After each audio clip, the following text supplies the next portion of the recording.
Yesterday afternoon, at exactly 2:47 p.m., the world watched something no one thought possible. Before cameras in Jerusalem, Benjamin Netanyahu stepped up to a podium, the Israeli flag draped behind him. His tone was cold, deliberate, almost surgical. Then he said 6 words that detonated across Europe. Britain has betrayed its oldest ally.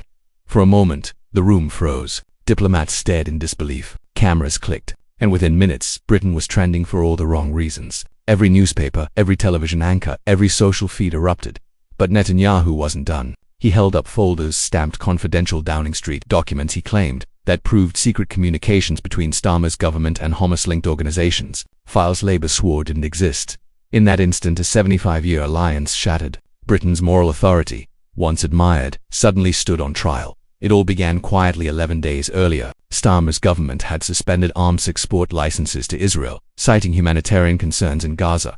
The decision was slipped out in a Friday afternoon press release, classic political camouflage. Inside Westminster, they called it moral leadership, but in Jerusalem it looked like betrayal, dressed up as compassion.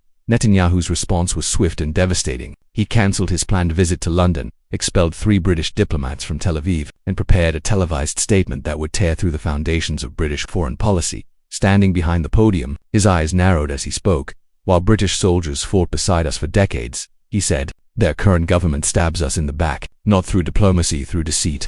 Those words ricocheted around the world. Within hours, Washington released a statement expressing deep concern about Britain's reliability as a NATO partner. Paris and Berlin remained silent, a silence that said everything. Inside Whitehall, panic spread like fire in a paper house. One senior official described the mood as a slow-motion car crash. Everyone can see the impact coming, but nobody can stop it. Veteran diplomats whispered that Britain's standing hadn't suffered a blow this severe since the Suez Crisis of 1956. Then the reaction came from those who'd sacrificed the most. Britain's veterans. Colonel David Harrison, 71, a retired paratrooper, recorded a short video in his dress uniform, medals glinting under the light. His voice trembled with anger. I lost brothers fighting the same enemies Israel fights today. We bled together. We died together. And now Starmer spits on that sacrifice. Tears filled his eyes as he spoke. The clip exploded online, 3 million views within a day. Every share, every comment, another blow to Labour's moral credibility. And while veterans spoke of betrayal, Jewish communities across Britain faced a wave of fear. In just 9 days, anti-Semitic incidents soared by 340%. Synagogues in London, Manchester and Leeds received threats. Jewish children were harassed on their way to school. At a press conference, Rabbi Jonathan Goldstein broke down mid-sentence. We thought Labour had learned from its dark days under Corbyn, he said. We thought those days were behind us. But this government's actions have unleashed forces that put Jewish Britons in danger again. The Jewish Chronicle published a front page in bold black letters. Betrayed again. The editorial called Starmer's decision a stain on Britain's conscience that will take generations to repair. And then, something happened that nobody expected. King Charles III broke 70 years of royal neutrality. At a private reception for Commonwealth ambassadors, he delivered remarks meant to stay confidential, but within hours, they leaked. Britain's strength, the king said, has always rested on honoring our commitments to allies who stand with us in darkness. When we abandon those commitments, we abandon ourselves. Palace insiders revealed that Charles personally edited every word, and even consulted Prince William, who encouraged him to speak out. For Keir Starmer, the optics were catastrophic. A monarch who must remain neutral had felt compelled to intervene. Then came the financial blow. The pound plunged 2.3% against the dollar in a single trading session. £14 billion vanished from the FTSE 100. Defense giants like BAE Systems and Rolls-Royce held emergency meetings about relocating projects abroad. Union leader Sharon Graham of Unite the Union, normally a Labour ally, went on live TV and said, Starmer's gambling with workers' livelihoods to score cheap political points with the far left. The hashtag Britain Betrayed trended globally for 37 hours, 400 million impressions. Protests erupted in Manchester, Birmingham, Leeds. Thousands marched with Israeli flags. Veterans stood shoulder to shoulder with rabbis, chanting never again. Within a week, Labour's approval rating collapsed from 39% to 24%. Among voters over 50, the people who actually show up on election day, support cratered to 19. In once loyal heartlands like Durham and Sunderland, local party offices were flooded with angry calls and cancelled memberships. Inside Number 10, chaos turned to open warfare. Cabinet meetings meant to last an hour stretched to 4. Shouting accusations, slamming doors.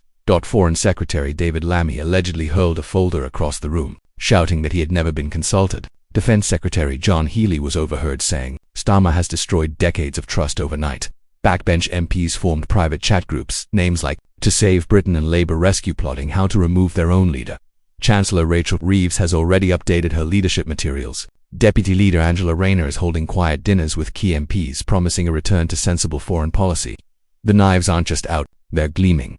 And then came the leak that could destroy the government altogether. Newly surfaced Foreign Office documents suggest Labour ministers may have gone beyond suspending arms sales. They may have interfered with Israeli counter-terror operations, their very intelligence programs that help keep Britain safe. If true, it's not just political suicide, it's potentially criminal. Former Attorney General Geoffrey Cox has demanded a full parliamentary inquiry, warning that if ministers met with prescribed organizations, they could face prosecution under the Terrorism Act 2000. While Starmer's government scrambled to contain the damage, one man saw an opportunity. Nigel Farage. As Labour stumbled, Farage filled packed halls, his voice steady, his message simple. Britain once stood for something, he told cheering crowds. We stood with our allies, we defended democracy. Now we have a government that betrays Israel, alienates America, and apologizes to those who despise us.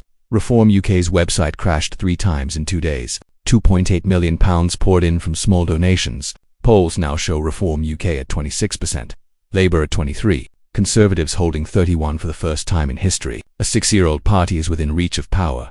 Parliament returns Monday for an emergency debate on foreign policy. A letter of no confidence in Starmer already has 43 signatures, just 39 short of triggering a leadership challenge. The Conservatives have filed their own vote of no confidence in the government. If it passes, Britain could face a general election within weeks. Meanwhile, Netanyahu has scheduled another press conference Sunday morning, and Israeli media say he's ready to release more evidence linking Downing Street to Hamas-affiliated groups.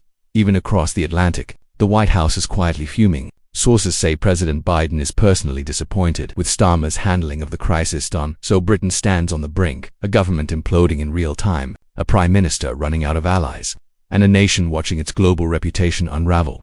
The question now isn't if Starmer survives, it's how much damage he does on the way down. Did Netanyahu just end his career, or did he simply expose the truth Britain refused to see? Will Starmer step down before he's forced out, or cling to power while his government burns around him? And could Nigel Farage, once a political outsider, actually become the next Prime Minister of Britain? Tell us what you think, because this moment right now will be studied for decades, as the day Britain's virtue-signaling foreign policy collided with geopolitical reality and lost. The mainstream media won't tell you the full truth, but we will. And in our next video, we're revealing the leaked documents that show exactly what Labour's been hiding.